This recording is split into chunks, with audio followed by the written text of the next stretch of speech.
बऱ्याचदा लोक मला विचारतात, माझं BP 140/90 आहे, कधी कमी होतो, कधी जास्ती वाढतो, तर ह्यासाठी मी BPची गोळी चालू करू का? तर ह्याचं सरळ उत्तर आहे नाही.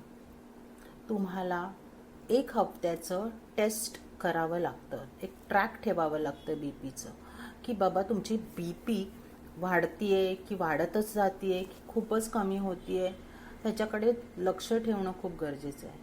आणि साहजिकच आहे, जर तुमची झोप होत नाही आहे, तुमचं स्ट्रेस वाढलं आहे, कामाचा लोड वाढला आहे, तुम्ही एक्सरसाइज करताय, तुम्हाला कसली भीती आहे, ह्यामुळे BP वाढलेला असणार. तुमचं थोडंसं हेक्टिक शेड्यूल असलं तरीही BP वाढतो.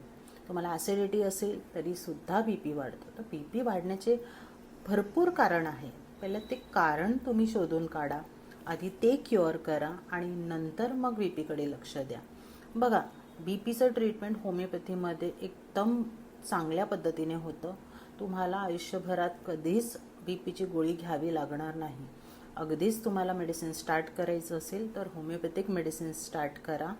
ॲलोपॅथिक मेडिसिन्स लगेच स्टार्ट करायचं नाही, गरज नाही आहे. आधी बाकीचे ECG, 2D इको ह्या सगळ्या टेस्ट करा.